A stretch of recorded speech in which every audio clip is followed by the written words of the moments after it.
E no final da aula eu irei falar um pouco sobre o XFLR5, que é um dos softwares que a gente utiliza para fazer as primeiras análises aerodinâmicas, né? Então, eu vou começar aqui falando sobre o método da rede de vórtices. Bem, senhores, assim como apresentado na quinta-feira pelo Diego Miranda, o primeiro método que ele mostrou foi a linha de sustentação de Prandt, né, ou LLT, desenvolvido no início do século XX. Assim como o LLT, o VLM, é uma das teorias, né, que serve para extrair, né, fazer a extração de parâmetros aerodinâmicos como a força de sustentação, o coeficiente de sustentação, o arrasto induzido e outros parâmetros também. Só que o primeiro método que foi elaborado por Prandt foi, claro, foi o LLT, só que ele tem algumas restrições, né? Ele fornece apenas estimativas de campo de fluxo para asas retas, e além disso elas devem ser finas e com razões de aspecto moderada ou alta. Então, para contornar isso, né, essas limitações de tipos de asa somente ser reta e de alta razão de aspecto, foi desenvolvido o Vortex Lattice Method, ou o método da rede de vórtex, traduzindo para o português, né? Ele foi desenvolvido a partir de 1940, né, pelos principais aerodinamicistas da época, e ele possui, como vocês podem perceber, né, que eu coloquei aqui, uma sofisticação e simplicidade para ser desenvolvido. Mas, claro, na sua implementação numérica em códigos computacionais, como, por exemplo, se for querer implementar no MATLAB, excede em muito a capacidade de outros. O Vortex Lattice Method, ele possui uma matemática, assim, digamos que um pouco complexa para explicar, por exemplo, aqui é somente uma aula. É uma matemática bem complexa mesmo para se estudar. E, além disso, ele está circundado por vários outros teoremas que eu irei mostrar a partir de agora. Então, eu posso falar também que esse método, né, ele é bastante utilizado em estágios iniciais de projetos, né, de aeronaves. Estou naquela parte conceitual de projeto, então a primeira ferramenta que eu posso utilizar para estimar os parâmetros aerodinâmicos, né, com uma precisão maior, é o VLM. E, além disso, eu também posso utilizar ele como uma ferramenta educacional, como vocês estão presenciando aqui agora, mostrando ele, né? Eu vou mostrar também no próprio software XFLR5 daqui a pouco. Bem, assim como o LLT, o próprio VLM possui algumas considerações iniciais que devem ser levadas em conta, né, para fazer as suas análises, como considerações relacionadas ao tipo de escoamento e à configuração de asa. A primeira consideração é o escoamento invíscido, ou seja, eu não tenho a presença da viscosidade no escoamento, né, então um escoamento sem viscosidade. A segunda consideração é que o escoamento deve ser incompressível, ou seja, a massa específica é constante durante toda a minha análise. Já a primeira diferença, quando comparado com o LLT, né, é que ele é aplicado para qualquer tipo de asa. Ele se diferencia nisso, né? Ele é aplicado para qualquer tipo de asa. Aqui eu tenho um exemplo de uma asa enflechada, como vocês podem perceber, né? Possui esse formato de flecha. Então, o próprio VLM ele é aplicado para resolver essa asa aqui, né? Retirar todos os parâmetros aerodinâmicos quando eu estiver analisando.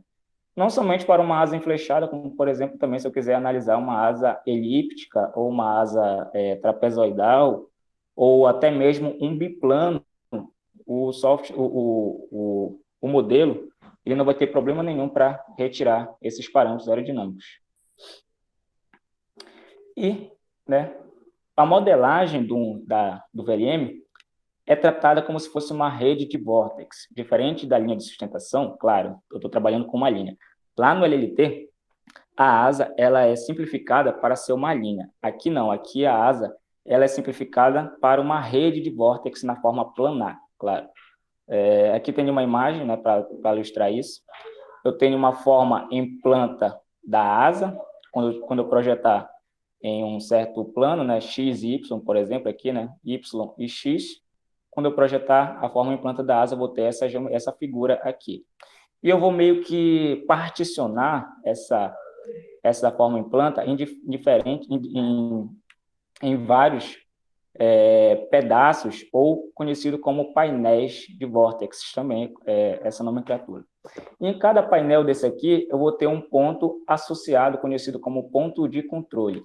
E é em cima desse ponto de controle que eu vou fazer a minha análise, né? O escoamento ele é modelado com um vórtice em ferradura. Então, aqui vocês podem ver, né? Eu peguei um pedacinho aqui, uma partição da asa, para ilustrar. Eu tenho o ponto de controle, e nesse ponto de controle eu tenho o vórtice em ferradura, por causa da sua semelhança com uma ferradura, como vocês podem ver aqui. Então, resumindo, o escoamento ele é sem viscosidade, tem que ser incompressível, né? Quando a gente está trabalhando com esses primeiros métodos, LLT, VLM, a gente sempre trabalha com essas duas considerações iniciais. Ele é aplicado para qualquer tipo de asa, como vocês podem ver. A asa é modelada como uma rede de vórtex e o escoamento é modelado como um vórtice em ferradura. Tudo bem? Bem, quando a gente vai falar de vórtex, a gente está associado com asas tridimensionais. Eu só tenho vórtex devido a asa ser tridimensional, né? E um dos principais efeitos do vórtex é a geração, né, da componente de velocidade induzida ou downwash, que é representado por esse Wzinho aqui. Então, quando eu tenho uma forma aqui, no caso, um aerofólio, e quando o vento relativo incide sobre ele, né, formando um certo ângulo de ataque inicialmente, devido... Só um momento, senhores. Minha sobrinha está falando. Tá, já foi embora. Ok. Então, recapitulando, eu tenho uma forma geométrica aqui, um aerofólio, e o vento relativo incide sobre ele, né? E devido à presença da componente descendente de velocidade, eu vou ter a formação de um ângulo de ataque induzido. E, além disso, o ângulo que é visto pelo aerofólio, depois desse ângulo de ataque induzido ser estabelecido, é um ângulo de ataque efetivo. Então, o ângulo induzido ele é dado pela diferença do ângulo de ataque normal, né, o geométrico, menos o ângulo de ataque efetivo visto pelo aerofólio. Esse ângulo de ataque induzido ele provoca diversas modificações nos meus cálculos, como, por exemplo, a inclinação, né, da asa, gerando os vórtex e, é claro, gerando o arrasto induzido, conforme mostrado nas últimas aulas. Beleza? Aqui eu tenho uma ilustração dos vórtex de ponta de asa, né? Só para ilustrar mesmo. E a gente vai para tentar modelar aqui o VLM, mostrar algumas equações que circundam o VLM. Como, por exemplo, o efeito da downwash sobre o escoamento local, né? A presença da downwash, a componente velocidade, componente descendente da velocidade vai mudar a direção do meu escoamento. Eu tenho alguns princípios, como o teorema de Helmholtz e a teoria da circulação de Kelvin, e digamos que aqui eu tenho o coração do VLM, que é a lei de Biot-Savart.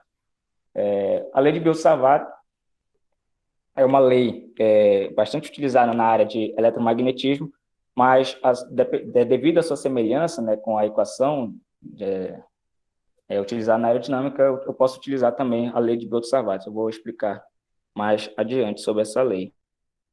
Bem, está aqui a lei de Biot-Savart, vou colocar ela logo aqui.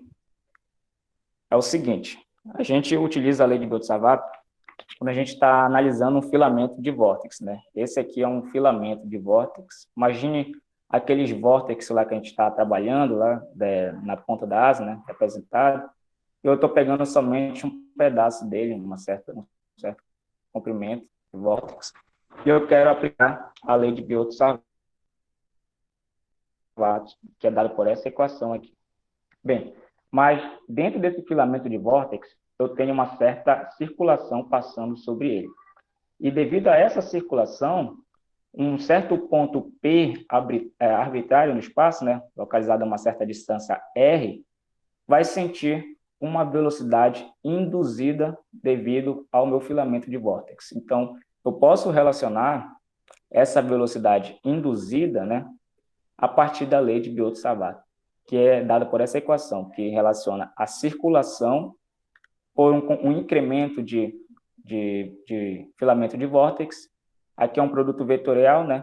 Incremento do filamento de vórtex com a distância dividido pela magnitude da distância ao cubo, né? E também o 4π ao cubo, 4π aqui. Então, o seguinte, essa lei de Biot-Savart, ela possui uma certa analogia com a lei de campo magnético, né? Que é dada por essa equação aqui. É como se eu tivesse um fio, né, que passasse uma certa corrente e gerasse um campo magnético aqui em um certo ponto P. Então, é a mesma equação, é uma analogia, né, que eles utilizaram para utilizar a lei de Biot-Savart na aerodinâmica mesmo. Então, a corrente elétrica, ela desempenha o papel da circulação aqui. É claro que também tem esse mizinho aqui, que é a permissividade no campo quando eu estiver analisando. Mas é a mesma equação aplicada. Essa velocidade induzida, ela foi discutida por Prandtl também, a partir de 1911 e 1918. E, além disso, né, esse termo induzido, ele foi utilizado para definir aquele arrasto induzido. Então, desde esse tempo aí que a gente vem trabalhando com os conceitos de induzir alguma coisa, né? Eu tenho um filamento de vórtex aqui, eu passo uma certa circulação sobre ele, eu tenho um certo ponto P arbitrário no espaço, né? E esse ponto P vai sentir a velocidade induzida provocada por esse filamento de vórtex. Bem, com o filamento de vórtex definido, surge alguns teoremas, né? O primeiro teorema é o teorema de Helmholtz, teorema desenvolvido em 1858 pelo físico e matemático alemão Helmholtz, né? E basicamente são duas considerações sobre o escoamento tridimensional, né? Ou seja, a força de um filamento de vórtex, que foi mostrado no slide anterior, é sempre constante ao longo de seu comprimento, e um filamento de vórtex não pode terminar em um meio fluido, ele deve sempre se estender até os limites do fluido, até chegar bem próximo do limite do fluido. Então, esses são as duas considerações do teorema de Helmholtz. Bem, além desse teorema, existe o teorema da circulação de Kelvin, né? A circulação, ela sempre vai estar presente nesses cálculos, né? Ela é definida como se fosse uma medida macroscópica da rotação no fluido. Então, se eu tenho um aerofólio aqui, e se eu traçar uma certa curva sobre ele, né, eu consigo determinar a circulação a partir da integral fechada, esse símbolo aqui representa uma curva fechada, né, da velocidade com um incremento de espaço aqui dessa curva. Então, a circulação é dada por essa equação aqui. É claro que existe uma outra abordagem mais sofisticada, né, para falar da circulação, mas essa aqui é a forma mais simples de abordar o termo de circulação. Mas quando a gente vai falar mesmo do teorema da circulação de Kelvin, que é dado por essa derivada material aqui, né? O teorema da circulação de Kelvin, ele afirma que a taxa temporal da circulação ao longo dessa curva fechada, ela sempre será zero. Ou seja, o que eu quero dizer com isso, né? Em um determinado escoamento sem viscosidade e com forças de corpo sendo elas conservativas, né? A circulação ao redor de uma curva, ela sempre permanecerá constante com o tempo. Então, essa taxa da circulação, ela sempre vai ser igual a zero. Então, esse é o teorema da circulação de Kelvin, e esse aqui é a definição da circulação. Esse termo aqui sempre vai aparecer nos cálculos seguintes. Mas como é feita essa modelagem, né, do VLM, ou o Vortex Lattice Method? Como eu disse inicialmente, a asa ela é modelada como uma forma planar, né, uma rede de vórtex, e eu vou particionar essa forma planar em pequenos painéis, como vocês podem perceber aqui, né? Eu vou pegar esse painel aqui, e em cada painel desse, eu tenho um ponto de controle. E nesse ponto de controle, eu vou aplicar a lei de Biot-Savart para determinar a velocidade induzida. Então, eu vou particionar toda a minha asa, né, em várias partições, vários painéis, e em cada painel desse eu vou ter um ponto de controle. E nesse ponto de controle eu vou ter a aplicação da lei de Biot-Savart para determinar a velocidade induzida.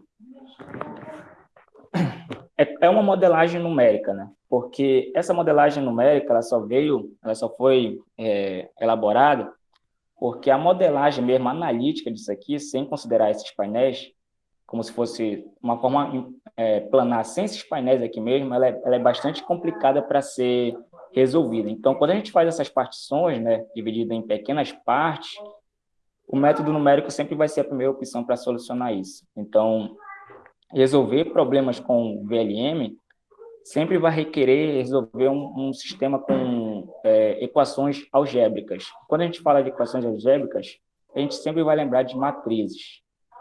Então, basicamente, é inverter uma matriz, né, para determinar as principais incógnitas no sistema. Aqui eu peguei um exemplo desse livro para tentar ilustrar a aplicação do VLM, né? Eu tenho uma asa enflechada, só peguei metade de uma asa, como vocês podem ver, né? Só essa parte aqui. E foi particionada em 4 partes aqui, quatro painéis. E em cada painel desse eu tenho um ponto aqui, um ponto de controle. Então, eu vou aplicar a lei de Biot-Savart para determinar a equação da velocidade induzida, que é dada por essa equação aqui, ó. Eu tenho a velocidade induzida em cada um desses pontos, que relaciona a velocidade de escoamento, né, que está sempre à frente. Aqui, vou colocar um Uzinho bem aqui assim, que é a velocidade do escoamento, multiplicado pelo ângulo de ataque. Então, é aquela definição lá da componente descendente de velocidade, que é dado pelo ângulo induzido, né? Aqui eu só coloquei uns passo a passo dessa equação, porque ela é grande assim para mostrar. Mas quando eu passar dessa velocidade induzida, né, eu vou ter um somatório aqui de todos esses painéis, né, de cada ponto de controle. Em cada painel desse, eu vou ter uma velocidade induzida atuando, né? Então, eu vou fazer o somatório dessas velocidades induzidas em cada um desses painéis aqui, apresentado por esse somatório. E aqui está o coração também do VLM, que é dado por essa equação, que eu não cheguei a digitar, mas essa aqui é a equação da velocidade induzida que atua em cada um desses pontos de controle aqui. Percebam aqui que ela depende da circulação e de vários parâmetros, que no caso são apenas localizações. São localizações no espaço, né, de cada ponto de controle. Então, eu vou formular o meu problema a partir dessas equações aqui para resolver para a circulação. Então, basicamente, se eu souber as localizações espaciais de cada ponto de controle desse aqui, eu vou conseguir determinar a circulação atuando em cada um desses pontos de controle. E com a circulação, eu consigo determinar a força de sustentação dada pela condição de Coulter-Cobbs, que eu vou mostrar já já. Bem, essa formulação eu encontrei nesse livro, eu coloquei aqui só para efeito de ilustrar, que é um livro para engenheiros, né, aerodinâmica para engenheiros, e tem bastante coisas assim interessantes, como, por exemplo, essa demonstração desse método, né? Que eu estava procurando alguma coisa assim para colocar aqui nesse slide e não estava achando. Até que eu achei esse livro aqui. Ele mostra a dedução dessa equação aqui, é um negócio gigantesco, né? Como todas as equações, até chegar nessa formulação aqui. Além disso, ele possui outros exemplos, como também na linha de sustentação de Prandtl. Beleza? Então, basicamente, eu vou determinar as circulações aqui em cada um desses pontos, e com essa circulação eu consigo determinar tudo, basicamente. Como, por exemplo, a força de sustentação, né, na asa eu consigo determinar com a circulação.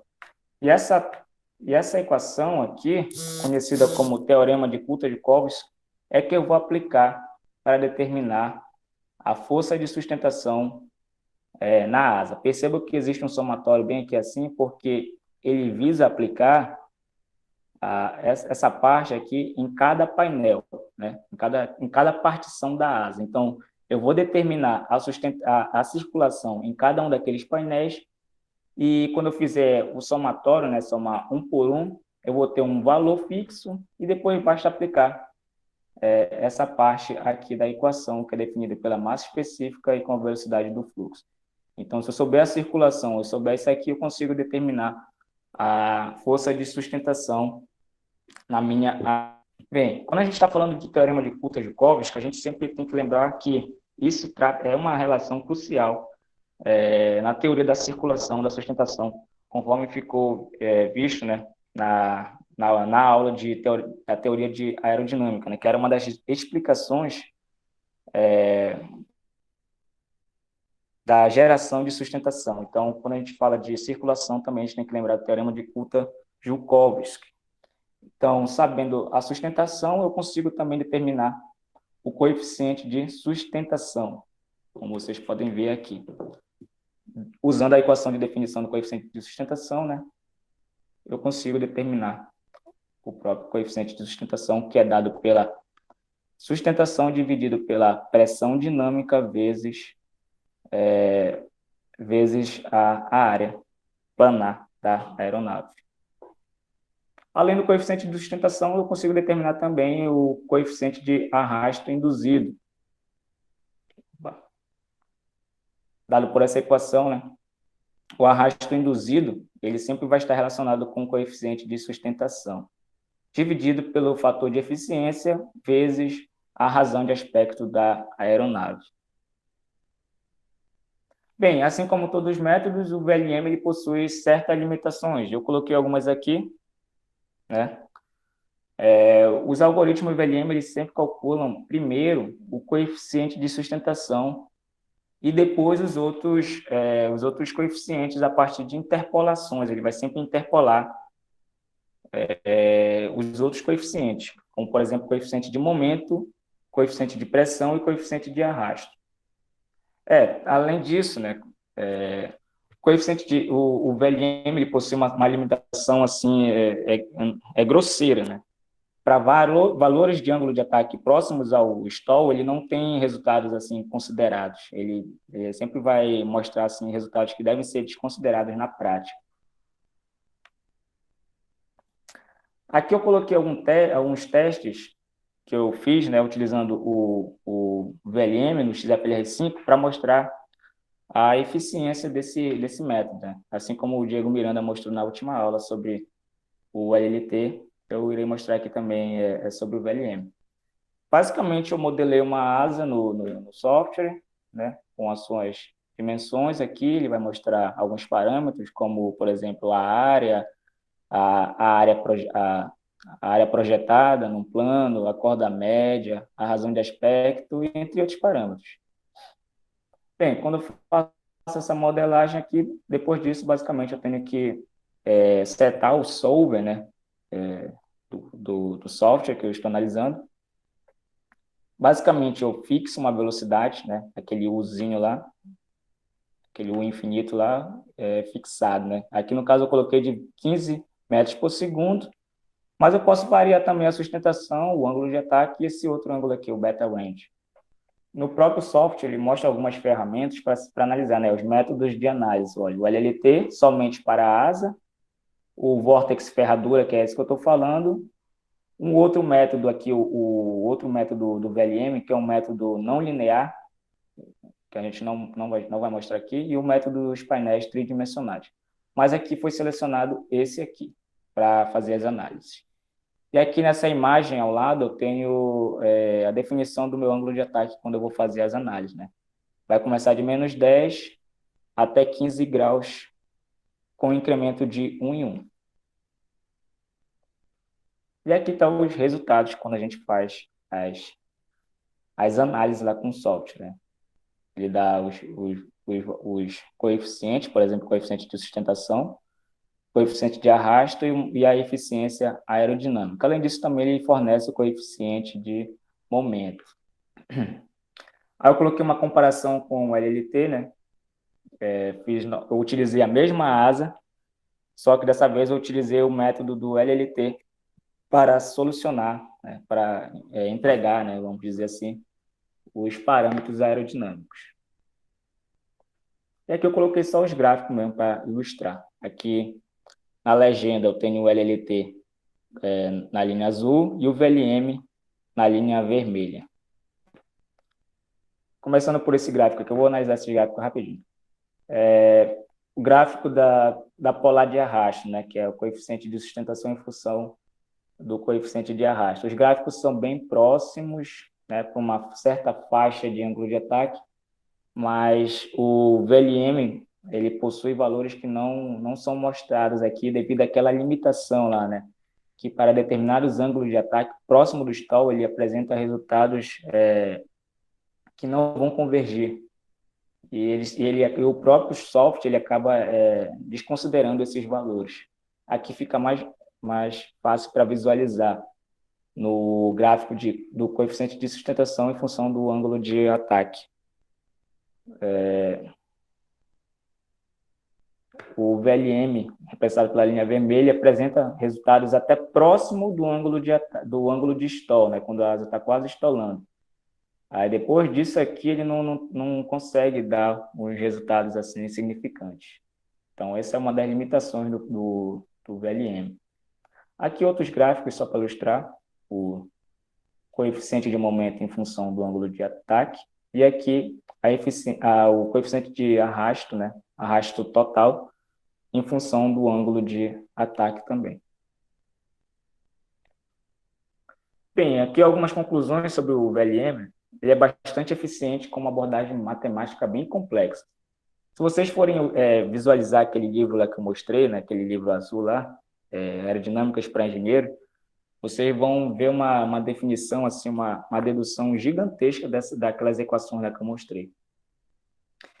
Ele é de fácil implementação no software XFLR5, consegue gerar valores para arrasto induzido, né? Ele consegue gerar mais valores para arrasto induzido quando comparado com o LLT, mas até uma certa gama de ângulo de ataque. E a polar de arrasto do VLM é parecida com a polar de arrasto do LLT, mas devido àquela faixa lá, como eu mostrei para vocês, né? Essa faixa aqui, ele não consegue fornecer valores para a polar de arrasto, devido àquela limitação do ângulo quando ele está próximo do ângulo de stall. Então, para VLM, o que eu tinha para falar era isso. Claro que existem outros métodos, como o LLT, para solucionar essas propriedades, né, esses parâmetros aerodinâmicos, como, por exemplo, o método dos painéis tridimensionais. Mas esses dois métodos, VLM e LLT, são bastante utilizados na parte de projeto conceitual de aeronaves, dando boas estimativas para os parâmetros aerodinâmicos. Então, aqui a gente encerra a parte de conceitos, né? E a gente vai passar para uma modelagem, né, que eu separei aqui para fazer no XFLR5 para mostrar o software, né, que a gente utiliza. Vou abrir aqui o software rapidinho.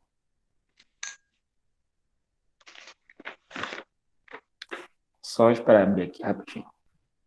Após a apresentação aqui do XFLR5, que eu espero ser breve, eu peço que todos permaneçam na aula aqui, né, para a gente mostrar a nossa atividade final para quem quer, né, almeja às 15 horas, carga horária de 15 horas, necessário fazer a atividade. Então, no finalzinho eu irei mostrar para vocês, o Matheus, na verdade. Além disso, ele pretende mostrar 2 vídeos também interessantes. Então, eu peço que todos permaneçam em sala de aula.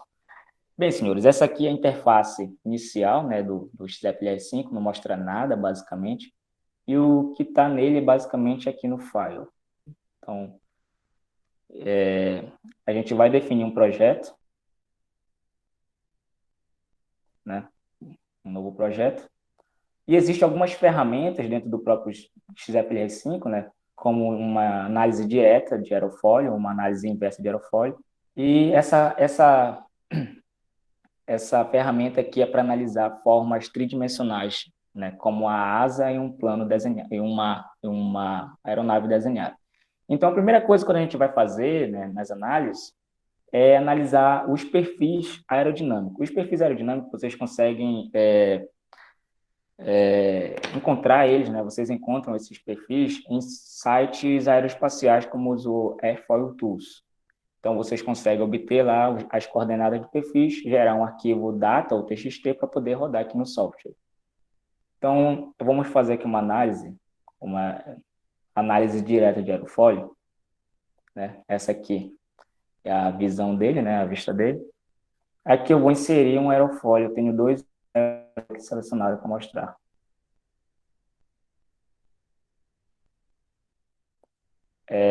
O perfil Selig 1223, clica nele aqui, só para mostrar aqui as coordenadas dele, como é que ele vem quando a gente baixa lá desses sites aeroespaciais.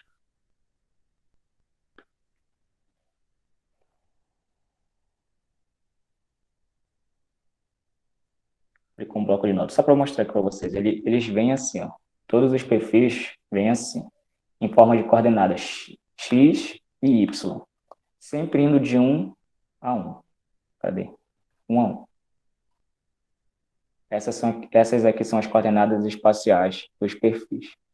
Existe uma formulação assim, matemática bem avançada também para produzir aerofólios, né? Esses aerofólios, como por exemplo esse Selig 1223 aqui, foi produzido na década de 70. Mas a pioneira mesmo assim, né, a empresa pioneira que desenvolveu os aerofólios foi a NACA, né, na década de 30, década de 40. Ela desenvolveu vários perfis aerodinâmicos, utilizando as suas abordagens matemáticas lá. Então, você seleciona um perfil desse, aí coloca para abrir, e vai gerar o perfil aqui, né, a forma em perfil, né, a forma bidimensional do perfil. E no caso aqui é o Selig 1223, é um perfil de alta sustentação, né? Até hoje ainda não conseguiram fazer um perfil que tenha uma sustentação maior que esse aqui, né? E possui um bordo de ataque bem arqueado, né? Possui um arqueamento assim bem acentuado. E aqui o bordo de ataque, ele é bordo de ataque bem acentuado, e aqui o bordo de fuga assim bem fininho. Vou colocar mais um outro perfil aqui só para dar uma ilustração. E Augusto, Oi. quais são os perfis dos aviões comerciais, tu sabe me dizer? Cara, tem um monte. E cada empresa possui o seu aerofólio. Eu te digo que não é nenhum desses aqui. Esses aqui são utilizados para baixo número de Reynolds. Ah, Por ok. exemplo, por exemplo, a Boeing tem o próprio aerofólio dela também. Tá, ok. O perfil que eu coloquei aqui foi esse aqui, ó. Cadê? Só tirar aqui o Selig 1223. É esse aqui. Mudar a cor dele. O XFLR5 ele é bastante interessante porque você pode fazer algumas coisas aqui, como, por exemplo, mudar a cor do aerofólio, da linha. Aqui é o modelo do Selig. Ó. O Selig 1223 é esse aqui em vermelho e o perfil Irapuru que a gente desenvolveu no ano passado fazendo interpolações, utilizando o próprio XFLR5. É esse aqui, ó. O perfil Irapuru que a gente desenvolveu ano passado, que foi utilizado na nossa aeronave da classe micro, né? E a gente pretende utilizar esse mesmo perfil esse ano. E ele possui resultados bem, bem próximos, assim, do Selig 1223. Só mudar aqui para renomear ele. Esse aqui é o Selig 1223. Então, eu vou fazer uma análise aerodinâmica desses dois perfis aqui para comparar os coeficientes dele. Então, inserido esses dois perfis, eu posso passar para a parte de análise. Vem aqui no File, novamente. Você vai fazer uma análise direta, né, no Xfoil. Aqui ele fornece uma interface com vários gráficos, né, claro que ainda não tem nada, que ainda não fiz análise, mas como, por exemplo, tem o gráfico da polar de arrasto, coeficiente de sustentação em função do arrasto, tem o gráfico do coeficiente de arrasto em função do ângulo de ataque, coeficiente de momento, coeficiente de sustentação e a própria eficiência aerodinâmica. Você pode mudar esses gráficos aqui, né? Clicando 2 vezes, aí você muda o parâmetro que você quer analisar. Por exemplo, aqui, eu cliquei nesse primeiro gráfico aqui. Por exemplo, eu quero analisar o coeficiente de arrasto parasita. Eu clico aqui nele e aperto OK. Ó, mudou o gráfico. Mas vamos voltar lá para o inicial. Deixar o CL, que é a polar de arrasto. Ok. Aí, você vai fazer uma análise aqui, ó. Análise. Opa. Aqui ele fornece outras opções para fazer uma análise. A gente costuma fazer análise nessa aqui, na BF Analysis. E aqui ele vai abrir uma janela. Aí você tem que ir fazendo passo a passo. Por exemplo, selecionar o aerofólio para análise. Aí ele está selecionando o aerofólio atual. No caso, seria o perfil Irapuru. Só que eu não quero isso. Eu quero que ele analise os 2 aerofólios que eu inseri inicialmente. Então, aqui eu vou na lista de aerofólios, ver a lista, né? Aqui eu tenho os 2 perfis e eu vou selecionar os 2, selecionar tudo, aperto OK. Então, para analisar para análise, eu tenho esses 2 aerofólios aqui agora. Beleza? Aqui eu vou definir o meu tipo de análise, né? Dependendo desse tipo aqui, tipo 1, 2, 3 e 4, você vai ter parâmetros para ser analisados. Então, por exemplo, aqui, nesse 2 aqui, ó, variar o número de Reynolds.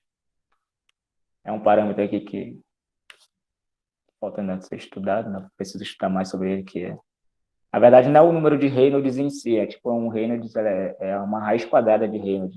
Não sei falar muito bem sobre esse Reynolds aqui. Mas a gente costuma fazer análise nesse tipo 1, ó, que é o próprio Reynolds já mesmo. Aí você vai fazer uma lista de Reynolds, né? Definir vários valores de número de Reynolds, que eu coloquei somente um número de Reynolds de 170 mil, mas você pode inserir mais um outro aqui também. Ó. Inserir, aí 85 mil, aí você pode mudar, por exemplo, 340 mil. 40 mil. Aí inseriu mais esse parâmetro aí.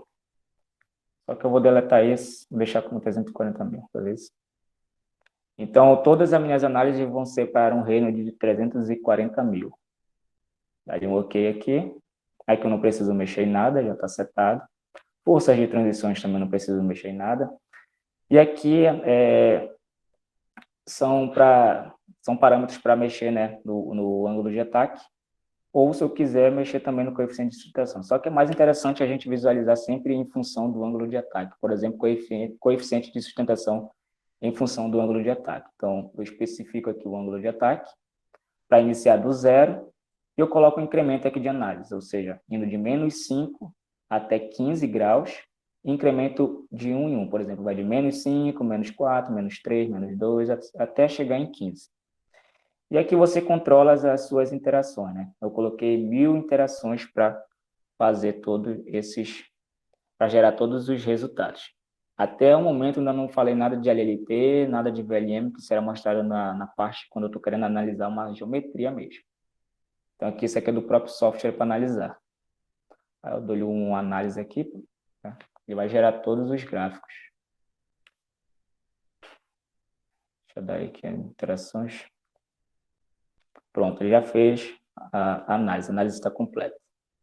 Aí eu fecho aqui e verifico, né, as polares, as curvas polares, que são essas. Aqui na legenda eu tenho o perfil Irapuru, representado pela linha cinza, né, essa linha em cinza, e o perfil Selig 1223, representado pela linha vermelha. Aqui eu estou fazendo somente uma análise de perfis, uma análise bidimensional, né? Gera vários gráficos significativos, como, por exemplo, esse aqui de sustentação. Como eu disse para vocês, o perfil Selig 1223, que é pensado por essa linha vermelha aqui, é um perfil de alta sustentação. É muito difícil de gerar um perfil que consiga ultrapassar a sustentação dele aqui, a não ser que a pessoa consiga mexer nesse próprio perfil, né? Esse próprio perfil Selig 1223.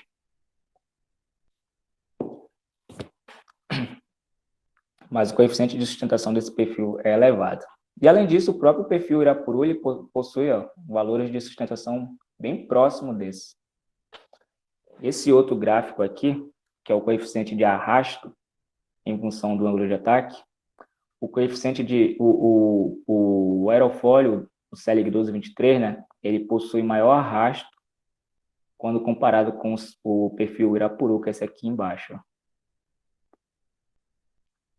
E aqui é o gráfico da eficiência aerodinâmica. A eficiência aerodinâmica é relacionada com o coeficiente de sustentação pelo coeficiente de arrasto. Então, quanto menor o arrasto do aerofólio, né, a tendência é que essa divisão aqui forneça um número maior. Então, devido o perfil Irapuru possuir um arrasto menor que o perfil Selig 1223, ele possui uma eficiência aerodinâmica maior, né, quando comparado com o próprio perfil Selig 1223.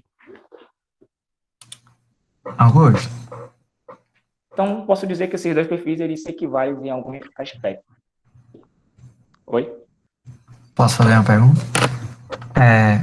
Pode. Nessa simulação que você fez, você só usou um valor de Reynolds, né? Tá falhando, cara. Eu não escutei quase nada, falhou um pouco. Tá me escutando agora? Sim, agora sim. Pronto. Nessa simulação que você fez, você só usou um valor para Reynolds, né? Isso. Se colocar mais, Mas eu posso... pronto, se colocar mais de um valor de Reynolds, aí vai ter uma curva para cada valor, para cada. Isso mesmo. Para cada valor eu vou ter uma curva... Para cada valor de Reynolds eu vou ter uma curva relacionada, né? Aqui no caso eu estou analisando somente para um valor de Reynolds, até para a gente ser mais rápido aqui na nossa análise, mais para ilustrar. Mas você pode vir aqui, ó, nas análises, nessa opção aqui, e definir, ó, aqui, ó, lista de números de Reynolds, você vai editar aqui, ó. Eu coloquei só um, mas você vai inserir um outro aqui, ó, 170.000, aí insere um outro, aí você muda aqui, 80.000, por exemplo. Aí eu já tenho 3 valores para Reynolds para ser analisado. Só que para não ficar muito extensa essa aula, que eu utilizei somente um valor de Reynolds. Bora fazer só um teste aqui. Dá-lhe um OK. Não vou mexer em nada e eu vou botar só para analisar.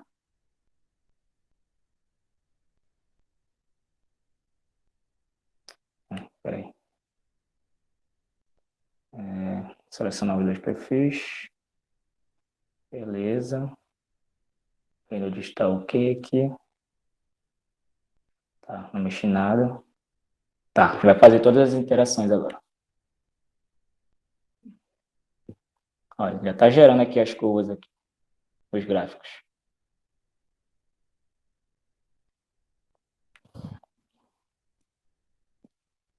Bem, ele já fez todas as análises para aqueles 3 valores de Reynolds que eu setei. Aí ele mostra aqui as curvas. Ó. Aí apresenta algumas coisas aqui não muito interessantes. Aí aqui na tabela, na legenda, você consegue ver ó, o Reynolds para 340.000, o Reynolds para 170.000 e o Reynolds para 80.000. Mesma coisa aqui para o Selig 1223. Aí a próxima etapa aqui é você fazer a extração desses parâmetros, né, desses coeficientes, fazer um tratamento, né, de dados no Excel. Bem, já fiz análise de perfis, a próxima etapa é fazer uma análise de uma geometria, né? Olha. Aqui você vai desenhar a sua aeronave. Aqui, no caso, ainda não tem nada, mas eu vou desenhar ela aqui. Você vai no plano, né? Plane é avião, né? Definir um new plane, definir uma nova aeronave. Aí coloca aqui um nome aqui, mini curso. Aí, Só passando para avisar que a gente está passando o software de forma bem rápida, mas tem aulas no YouTube que especificam bem mais detalhadamente e vocês podem assistir em outro momento. beleza. Ele abriu uma janela aqui, né, para você definir alguns parâmetros. Ele sempre vai setar a asa principal da aeronave, mas se você quiser analisar um biplano, né, quiser fazer um avião com duas asas, você marca essa opção aqui também e define a mesma a asa. Mas no caso, eu vou fazer só para uma asa. Ele possui outras superfícies sustentadoras, como a empenagem horizontal e a empenagem vertical. Não vou analisar essa aqui, vou analisar somente uma asa. A opção aqui, body, é fuselagem, né? Como se fosse incluir uma fuselagem na sua aeronave, mas ele coloca aqui um aviso, né? Incluir um corpo ou uma fuselagem nas análises, isso não é recomendado. Aí ele fala para a gente checar, né, o manual lá, para as explicações. Então, eu vou modelar aqui a asa para analisar. Então, eu vou definir uma asa, e vai mostrar essa outra tabela, que é essa outra janela. E aqui eu tenho os parâmetros que devem ser selecionados aqui, né? A distância em Y, e no caso aqui, né? O comprimento, a envergadura da asa, o valor da corda, eu posso variar a corda, e aqui são parâmetros adicionais aqui, que, dependendo do seu projeto de aeronave, você vai ter que mexer aqui sim. Então, eu vou setar aqui uma asa retangular, né? De um metro, tá bom mesmo. 1 metro. Aqui eu vou colocar uma corda começar aqui em cima, uma corda de 20 centímetros ou 0,2 metros. Como é uma asa retangular, então as duas cordas têm que ser iguais, tanto a corda na raiz quanto a corda na ponta. E eu vou setar aqui 0, porque eu não quero que a asa possua um diedro. Então eu setei aqui para ser 0, esses valores tudinho. Aqui eu só tenho uma forma planar da asa, então eu preciso colocar o meu aerofólio, que é a seção transversal, né, que compõe a asa. Aqui, como eu estou analisando aqueles dois aerofólios lá, né, iniciais, o perfil Irapuru e o SEG 1223, eu posso escolher um desses aí. Então, eu vou escolher o perfil Irapuru. Aí eu dou 2 cliques aqui e 2 cliques aqui. Então, aqui, peraí.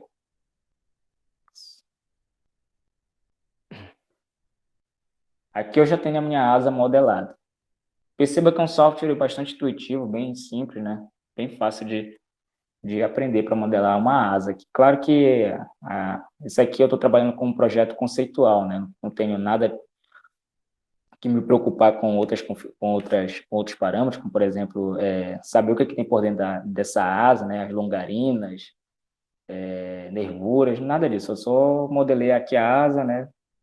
Botei a forma em planta e inseri o perfil que vai estar nessa asa. E aqui ele fornece aqui uns parâmetros, como a envergadura da asa, né, que é a distância das duas pontas de asa, que é 2 metros, como eu coloquei 1 metro aqui, mais 1 metro para lá, dá 2 metros. Eu tenho a área dessa asa, que é 0,40 metros quadrados. Eu tenho a envergadura projetada, que é 2 metros também. Eu tenho a área projetada. Eu tenho a corda média geométrica. Como eu estou trabalhando com uma asa retangular, essas duas cordas aqui serão iguais, a corda média geométrica e a corda média aerodinâmica, 0,20 metros.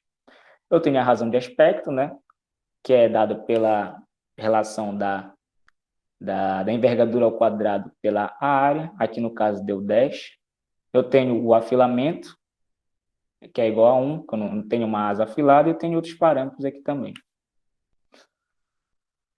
O primeiro parâmetro aqui, ó, o número de painéis para o VLM. Aqui já apareceu a primeira opção do VLM, que é o número de painéis, é o número de discretização, né? O número de painéis que vai compor a minha asa, como eu mostrei na aula anterior. Então, eu posso alterar esse número de painéis se eu alterar a esses valores aqui. Por exemplo, se eu colocar 15, ele já aumentou. Aqui, colocar 20, vai aumentar também. E eu consigo visualizar esses painéis aqui, ó. Bom, vou tirar essa superfície. Vou ver um gráfico aqui melhor para visualizar. Esse aqui. Não. Esse aqui. Não, a mesma coisa. E aqui, isso. A divisão da asa em painéis, né? Aquele parâmetro lá que eu mostrei para vocês na aula anterior, que era particionar toda a minha forma em planta da asa em pequenos painéis. E com esses painéis, né, eu vou ter pontos de controle, e nesses pontos de controle eu vou aplicar a lei de Biot-Savart para determinar a circulação, e com a circulação eu consigo determinar a força de sustentação atuando em cada um desses quadradinhos aqui. E quando eu fizer uma soma geral, né, fazendo um somatório geral, e aplicando o teorema de Coulter-Jacobi, que eu consigo determinar toda a sustentação gerada por essa asa aqui. Não só a sustentação, mas também como o coeficiente de arrasto induzido e o coeficiente de sustentação. Então, aqui eu posso também discretizar a minha aeronave. Bem, eu coloquei aqui 600, então boto um save aqui. Tá tudo ok. Boto um save. E aqui já está a minha asa modelada para analisar. Aí eu vou fazer as análises, né? Venho aqui, vou definir uma análise. Opa. Definir uma análise. E aqui está aquela janela que apareceu no nosso slide, né? Para definir aqui. O primeiro tipo de análise, eu posso fixar a velocidade do escoamento, 10 metros por segundo, colocar aqui 15. Então, o ar vai incidir na minha geometria com 15 metros por segundo. Você pode mexer também nesses outros parâmetros, mas aqui no caso a gente sempre trabalha com a velocidade fixa, né? Aí aqui você vai mexer no solver, que são os métodos de análise. Ó. O LLT, linha de sustentação de Prandtl, somente para a asa, né? Eu só posso analisar asas e que sejam retangulares e também com alta razão de aspecto. O método do VLM, né? Um vórtex ferradura, sem deslizamento, porque isso aqui é uma das considerações iniciais, que o escoamento não possua viscosidade, né? E existem outros dois métodos aqui para ser analisados, como o ring vortex, que é o método não linear do VLM, e o método dos painéis tridimensionais. Esses dois métodos a gente não abordou no minicurso, somente esses dois métodos aqui iniciais. Eu vou utilizar inicialmente aqui o LLT só para fazer uma análise.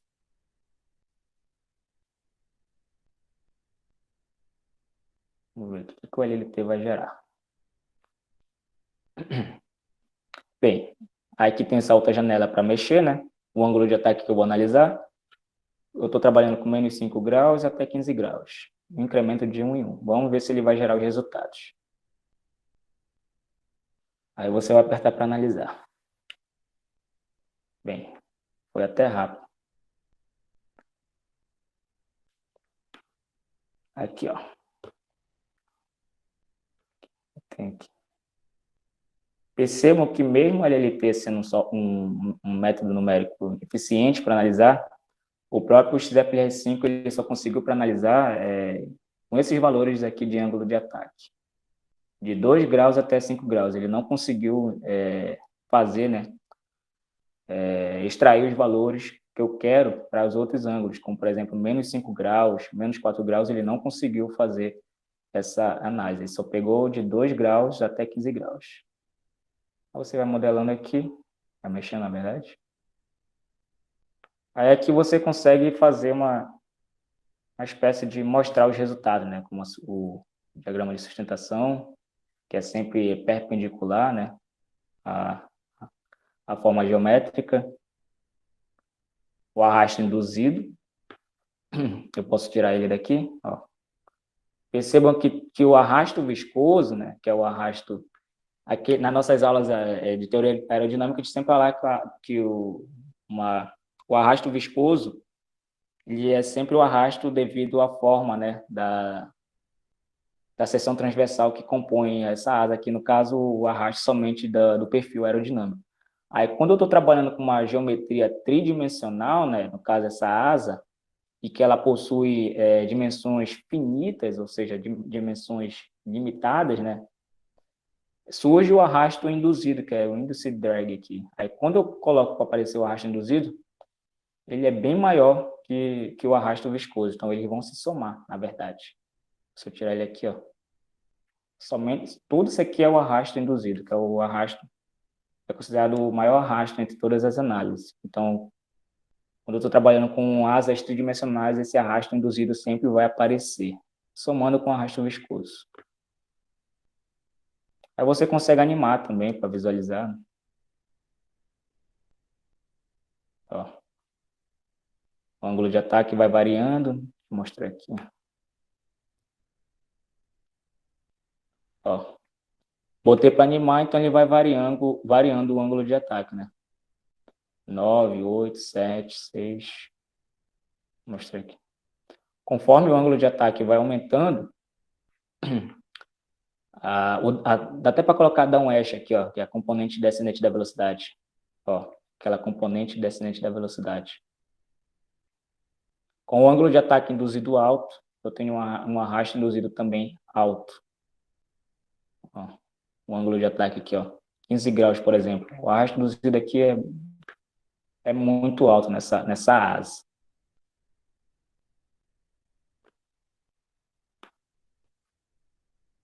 Agora eu vou passar para análise no VLM. Definir uma análise. Manter o mesmo parâmetro, velocidade fixa em 15 metros por segundo. E eu vou mudar somente o método agora, que vai ser o VLM, Vortex Enferradura. Eu vou desmarcar essa opção aqui, porque o VLM, assim como o LLT, ele trabalha com um escoamento sem viscosidade, então isso aqui eu tenho que desmarcar. Vou botar um Saver. E agora sim, eu vou deixar tudo igual aqui só para analisar. Vou botar para analisar. Ele é um método mais demorado, né? Mas aqui com esse método você consegue extrair mais coisas. E além disso, ó, ele conseguiu pegar todos os valores aqui, basicamente, de menos 5 graus até 15 graus, diferente do LLT, que ainda está aqui, ó, que vai de 5, na verdade, de 2 até 15. Então, o VLM conseguiu enxergar bastante valores. Aqui eu vou tirar a downwash, só para mostrar um por um. O primeiro que ele vai mostrar é sempre o coeficiente de pressão, né, a distribuição de pressão em torno da minha asa, mostrado por essa barra aqui colorida. Aí, por exemplo, se você quiser animar ela, você vai ver onde é que vai ser, onde é que as maiores pressões vão atuar, né, na aeronave. Conforme isso aqui for aumentando nessa coloração aqui, por exemplo, saindo de azul até chegar em vermelho, a maior pressão sempre vai estar atuando ali, sempre vai estar atuando no bordo de ataque. Ó, valores de coeficiente de pressão. Aí tem a sustentação também, ó, vetor sustentação. A distribuição todinha na uma imagem melhor. Isso aqui, ó. Uma vista frontal. Essa aqui é a distribuição de sustentação pela envergadura. Por toda a envergadura da asa. Vou botar aqui no treino isométrico. O arrasto induzido. O arrasto induzido também, claro, está presente no VLM. O arrasto viscoso. Ele é bem pouquinho. Não sei nem se está aparecendo ele aqui. Vou tirar ele aqui. Vamos ver. Não apareceu, não sei porquê. Mas o arrasto induzido sim aparece. E, é claro, a componente de velocidade descendente a downwash, para baixo. Ela vai sempre aumentar conforme o ângulo de ataque variar também. Aumentar.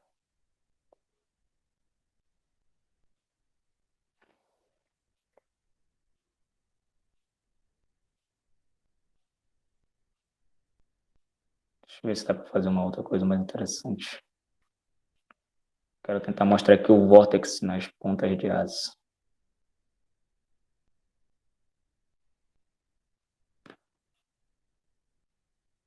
É esse aqui.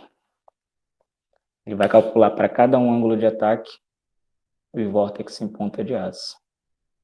Só que isso aqui vai dar um trabalhinho. Então, olha, aqui já dá para visualizar, né, a vorticidade em cada ponta de asa. Deixa eu pegar uma imagem melhor aqui para visualizar. Não, essa aqui. Olha, a vorticidade gerada nas pontas das asas, devido a asa ser tridimensional, né? O que não acontece numa asa bidimensional. É que eu tenho a presença da vorticidade, que vai gerar a componente de velocidade descendente, que vai gerar circulação. Tudo isso vai estar atrelado. Então, aqui eu consigo, sim, enxergar os vórtices gerados em ponta de asa. Que é até interessante. Aí aqui está os gráficos, né? Os resultados obtidos são esses gráficos aqui. Vou mostrar um pouquinho. O VLM, só mudar aqui uma cor para ficar mais interessante. Você pode mudar a cor, o estilo também. Vermelho.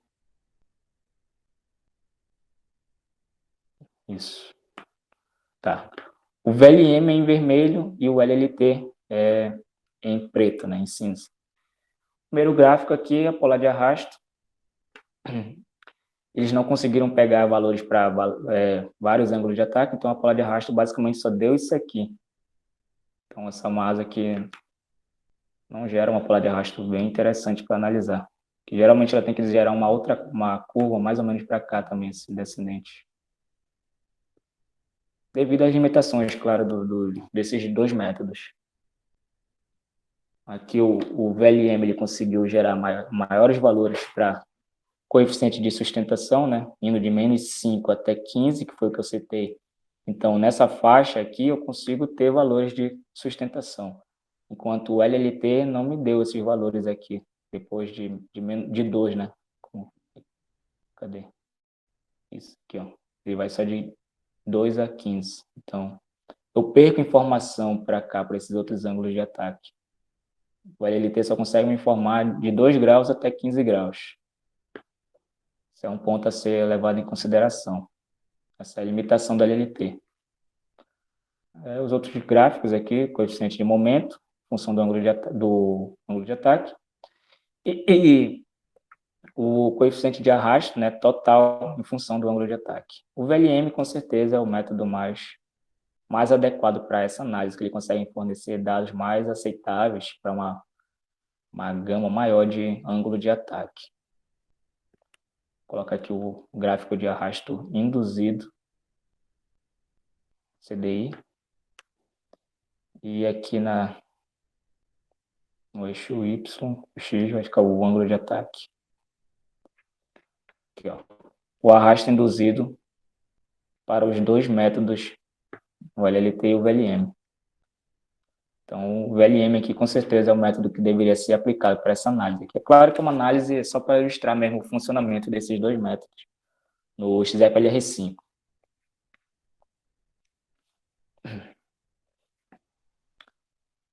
Fazer uma outra análise aqui só para encerrar a aula.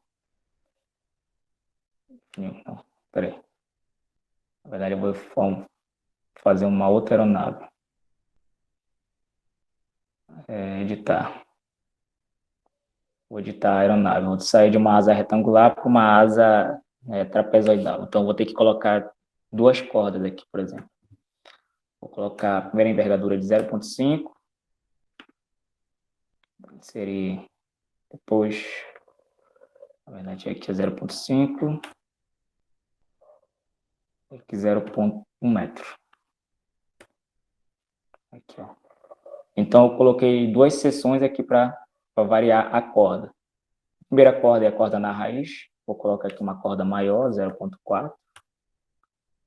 Aqui 0,4 também. E aqui eu já tenho uma asa gerada, né? Uma asa trapezoidal. Só para efeito ilustrativo aqui para a gente analisar. Não vou mexer em nada porque o perfil já está selecionado. E eu vou discretizar mais isso aqui, só o número de painéis. Vou colocar aqui 20 aqui, 20 também aqui. Não vou mexer nesses dois. Aqui eu já tenho a minha asa gerada, né, formada, trapezoidal. Na verdade é uma asa mista, falando trapezoidal, mas é uma asa mista, né? Uma parte retangular e seria uma asa trapezoidal o restante dela. Dá um save, não precisa mexer em nada. Save novamente. Ele vai excluir claramente, né, todos os resultados que eu obtive na análise anterior. Dá um OK. E aqui eu já tenho a minha asa para ser analisada.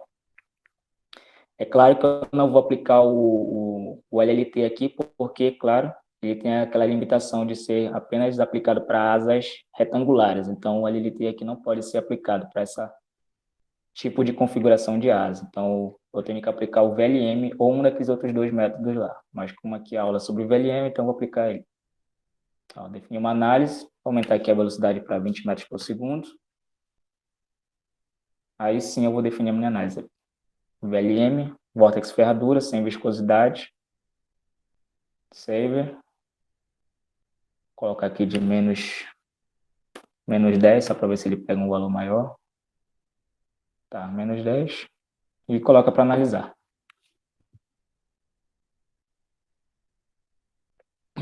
É um método mais demorado quando comparado com o LLT para solucionar os problemas, até porque ele possui eu disse para vocês, uma metodologia, uma matemática, né, bem mais complexa. E aqui estão os resultados. Ele conseguiu pegar todos os valores, ó, de menos 10 até 15 graus, ele pegou todos os valores. Vou só analisar aqui os gráficos, os resultados, ó. Bem interessante para análise. Pegou todos os valores mesmo. Arrasto induzido, coeficiente de sustentação, coeficiente de momento, coeficiente de arrasto. Então, o VLM não tem esse problema quanto comparado com o ângulo de ataque. É claro que quando eu estiver próximo aqui desse ângulo de ataque, aqui próximo do stall, os resultados eles não são mais confiáveis. Mas abaixo, assim, até 10 graus aqui, ele fornece, assim, resultados excelentes. Só para ilustrar aqui o comportamento. Tá. Pressão, mostrar o arrasto induzido. Animar.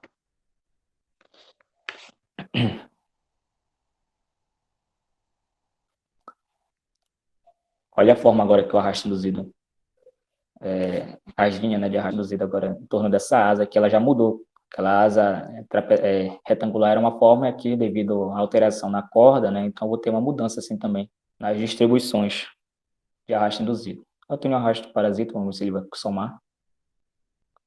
Não está somando arrasto parasita. O arrasto viscoso.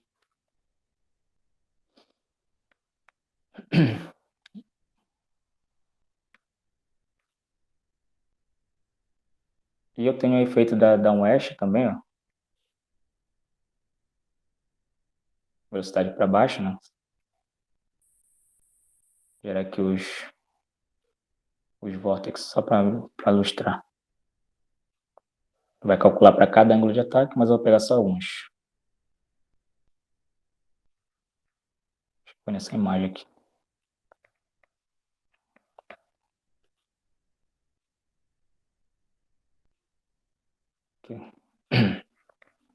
Os vórtices gerados pela ponta de asa são bem menores agora, quando comparado com aquela asa retangular que eu mostrei no início. Tá. Agora está melhor para visualizar.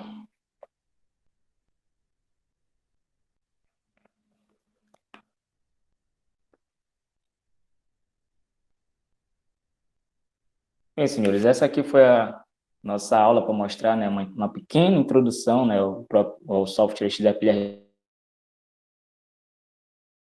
Claro que tem outras coisas para ser abordadas, mas o propósito dessa aula aqui era para ilustrar como a gente faz as nossas análises aerodinâmicas, né, passando pela seleção do aerofólio inicial, que vai compor, né, a asa, Aí, depois disso, você precisa ter as dimensões da asa, que é um dos parâmetros cruciais para análise. E se você tiver o aerofólio selecionado e as dimensões da asa, você consegue modelar aqui no XDPLR5, né? Uma ferramenta bastante útil para projetos conceituais, né? Na parte inicial do projeto, isso aqui é bastante útil, porque ele fornece, sim, resultados. Vamos esses aqui. E ao longo do seu projeto, né? Passando por projeto detalhado, projeto conceitual detalhado, não estou lembrando do outro, mas é no final. Preliminar, isso. Preliminar. Você vai mudando os parâmetros da sua aeronave, mas para parte inicial, isso aqui sim é uma ferramenta bastante poderosa, né? Bastante útil para fazer essas análises aerodinâmicas. Então, o que eu tinha para mostrar para vocês era isso. O Matheus ele vai mostrar, parece que um vídeo aí rapidinho sobre Vortex também. E depois ele vai mostrar também a atividade complementar. Então, se alguém tiver uma pergunta, pode fazer agora. Tá tudo bem? Então, acho que tu pode mostrar o vídeo aí, Matheus, se tu quiser. Tá ok, gente. Boa noite. Voltei aqui de novo. É só mostrar aqui alguns videozinhos bem básicos de como tudo isso acontece na prática. O Augusto já falou bastante sobre circulação e a respeito de vorticidade em ponta de asa, enfim, todos esses métodos de análise. E aqui mostrar rapidinho o vídeo para vocês de como acontece essa formação de vorticidade em ponta de asa e turbulência e tudo mais. Só compartilhar aqui minha tela. Todos conseguem ver minha tela?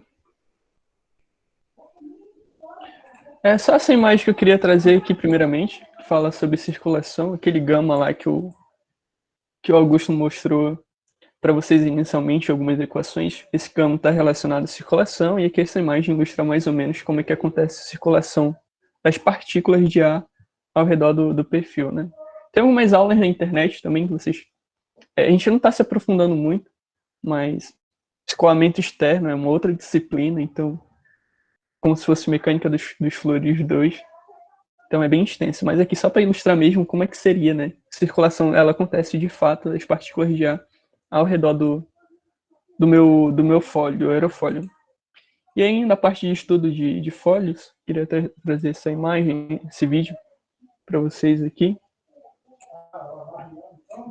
de como acontece todo o procedimento, né, de formação de vórtices. Aí essa reta aqui em verde indica o aumento de sustentação, e aqui a gente tem em azul baixa pressão e em vermelho alta pressão, né, que provoca aí a minha sustentação na minha asa. Aí a gente tem o escoamento laminar, o próprio Reynolds estudou esse procedimento de escoamento laminar e escoamento turbulento, e aí conforme vai passando aqui o escoamento, ele se torna turbulento na minha formação de vórtice na ponta de asa, né? Vocês podem ver aqui a turbulência ocorrendo, né? Deixa de ser laminar e passa a ser turbulento para altos valores em Reynolds. E só trazendo aqui, todos conseguem ver a tela? Queria trazer aqui o KC-390, que é uma aeronave produzida aqui no Brasil pela Embraer. E aqui ele lança aqui essas fontes de calor, né, como um avião militar, para despistar ali mísseis teleguiados por ondas de calor infravermelho. Aí ele lança isso aqui para desviar os mísseis que são lançados nele. Aí ele está fazendo aqui um treinamento, Força Aérea Brasileira.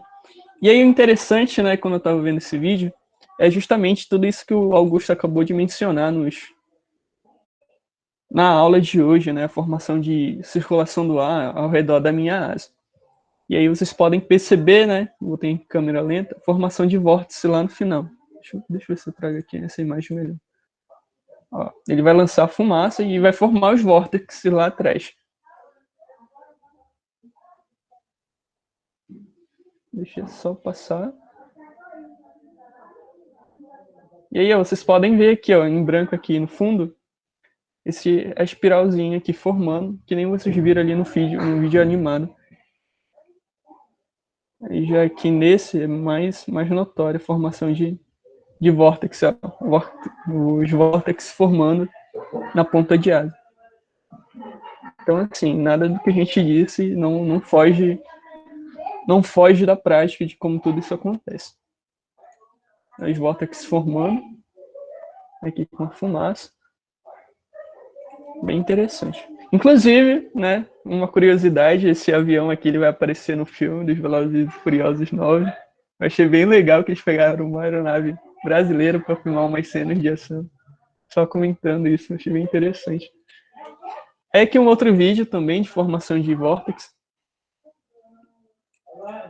Aqui, ó, quando o avião passa entre as nuvens, ele deixa esse escoamento aqui, ó. Esse escoamento, ele torna-se turbulento, né? Ele deixa de ser laminar e passa a ser turbulento. Aqui era esse outro vídeo que eu também queria trazer, né? Forma essas, vou dizer a grosso modo, mas formam umas nuvenzinhas aqui. A gente sabe quando a gente estuda ali na física como é que acontece a formação de nuvens e tudo mais. A gente entende que as nuvens elas se formam em zonas de baixa pressão, confirmando novamente aí que na parte do meu extradoso, né, na parte superior da minha asa, a gente tem aí zonas de baixa pressão e embaixo a gente tem as zonas de alta pressão, que é o que provoca a sustentação da minha aeronave e faz ela voar. E a gente vê formações aqui, ó. Condensa o ar, enfim, o ar condensa e se expande, aí forma isso aqui. Que são efeitos de turbulência aqui ó, na ponta da asa, os vórtices. Esse aqui é mais notório, como é a formação de vórtice. Vai decolar. Olha só a espiral formando. Muito bacana, né? Enfim, eram esses dois vídeos que eu queria trazer aqui para vocês. Enfim, tem mais. No YouTube tem muita coisa. Então, se vocês se interessarem ainda, procurem lá, vejam mais vídeos a respeito. E é isso, gente. Eu vou trazer aqui a atividade que a gente pretende passar para vocês. Deixa eu compartilhar melhor aqui. Um momento. Aqui. Todos conseguem ver? Esse aqui é... Tu quer falar alguma coisa a respeito, Augusto? Tu quer que eu apresente mesmo? Pode apresentar, mano. Só... Então aqui. Como a gente disse lá na nossa ementa, o exercício ele tem como finalidade complementar os assuntos abordados durante o nosso mini curso, né, durante toda essa semana. E aí a gente tem 5 questões teóricas e 2 questões práticas. E aí vamos totalizar 7 questões aí para a gente estar coletando e colocando isso lá no certificado de vocês. A gente deu um prazo limite aqui de 1 semana. Nós acreditamos que não sejam questões tão difíceis. Então, talvez dê para resolver aí nesse período, até dia 24/5. E aí vocês podem encaminhar todos esses exercícios para o próprio e-mail do Irapuru. A gente tem as questões teóricas, que o Augusto selecionou aqui para vocês. Não vou ler todas, obviamente, mas vocês, quando receberem aí, quem vai estar enviando para o e-mail de vocês, ou disponibilizando lá no Drive, e aí vocês observem, né, as questões cuidadosamente, como elas são abordadas. E aí essas 5 primeiras aqui são questões teóricas, que perguntam a respeito dos assuntos tratados em aula. E aqui 2 questões práticas, né? Que pede para calcular o coeficiente de sustentação no momento que a aeronave atinge velocidade, uma determinada velocidade aqui, com a distância de decolagem. Aqui está bem exemplificado, né? Não foge muito do que a gente comentou durante as aulas. Matheus? Sim? Me escutam bem? O Diego vai falar aí sobre as questões Eu queria práticas. comentar um pouco sobre essas questões práticas, que basicamente assim envolve a parte de fase de voo. Então, assim, galera, essa primeira questão ela vai tratar da fase de decolagem. a gente apresentou para vocês algumas equações e, assim, basicamente, aí vai só aplicá-las. Então, assim, vocês viram que tiveram várias equações, assim, bem assim, complexas e tudo mais. Só que aqui nessa questão em específico, eu não apliquei nada de... Não é utilizada nenhuma equação daquela que foi mostrada daqueles modelos. E, assim, para resolver essa primeira, por exemplo, das questões práticas, abaixa um pouco aí, Matheus. Sobe, né? Aí, nas considerações da questão, já é dado a equação da distância de decolagem. Abaixa mais um pouco aí, Matheus. Não. Lá em considerar... Peraí. Deixa eu... Não. Aqui, aí, ó. Então, aí, na parte de considerações quanto à questão, já é fornecida a equação. Então, é basicamente utilizá-la. Com relação ao cálculo do coeficiente de sustentação, também foi apresentado para vocês como é calculado a sustentação a partir do coeficiente, e é colocado uma consideração aí com relação a que momento da fase de decolagem se deseja calcular esse coeficiente de sustentação, que está ali no ponto, nas considerações da questão 1, onde fala que nesse momento não há contato entre a superfície e a aeronave. Então, basicamente é isso, a primeira questão. Aí a segunda questão, pode descer aí, Matheus. E aí a segunda questão abaixo é basicamente aquele exercício resolvido durante a aula de fase de voo. Então, todo aquele procedimento que a gente realizou, a segunda questão é basicamente isso. Tá ok? Valeu. É isso, gente. Qualquer dúvida a respeito dos exercícios, as aulas já estão disponibilizadas no YouTube, então fiquem à vontade para assistir e compartilhar com os amigos de vocês. Qualquer outra dúvida, vocês podem encaminhar para o e-mail do Irapuru também. Se vocês quiserem que a gente ajude vocês a resolverem, a gente está à disposição. E a gente agradece, antes de mais nada, a presença de cada um por ter acompanhado, pelos feedbacks. A gente é muito grato. A primeira vez que a gente está fazendo isso, né, nesse momento de pandemia. Então, não acredito que não esteja sendo fácil para ninguém, nem para quem está assistindo, nem para quem está organizando. Então, a gente agradece, a gente sabe que não é fácil, todos nós aqui somos estudantes, a gente sabe a dificuldade que cada um está enfrentando. Então, a gente deixa aqui nossos agradecimentos. Não sei se alguém mais tem alguma coisa a falar. Para finalizar aqui a nossa aula, só queria agradecer, né, o pessoal ter participado desse minicurso. Uma semana e um dia, ministrando assuntos de aerodinâmica, outros assuntos também de outras áreas, como estabilidade de controle, fases de voo, né, muito importante também, a parte de desempenho, a parte de estruturas da aeronave. Então, a gente fez um apanhado, assim, bem geralzão, desses conceitos, e, claro, também tentando focar no que a gente faz, né, na subequipe de aerodinâmica. A gente trabalha bastante com isso.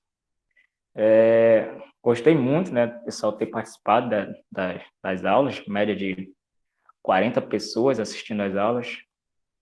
E sobre essa atividade aqui, só para último ponto, só para encerrar mesmo, é que essa atividade aqui é para aquele pessoal que quer lá às 15 horas, né, a carga horária máxima, mas quem participou como ouvinte durante a semana toda já tem as suas 10 horas garantidas, né? Então, essa aqui é basicamente para aqueles que querem as 15 horas máximo. Eu espero que todos consigam fazer e encaminhe para a gente fazer a correção, né, para mostrar, né, para verificar se vocês conseguiram absorver o que a gente tentou passar para vocês. Então, eu agradeço pela oportunidade de ter ministrado esse minicurso.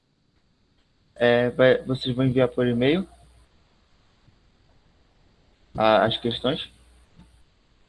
Matheus, pode explicar um pouco? Eu acho que sim, né? Vocês preferem que envie por e-mail ou que seja disponibilizado no Drive? Acho que no Drive, né? Fica mais fácil. Os dois, por favor. Tipo, Pode pelos ser. dois. Pelos dois? Tá bem. Tá ok. A gente vai colocar no Drive e mandar pelo e-mail para vocês.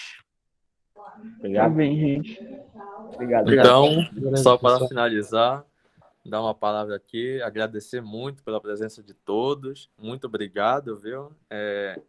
Aliás, aí é minha primeira experiência com uma aula assim desse jeito, de forma remota.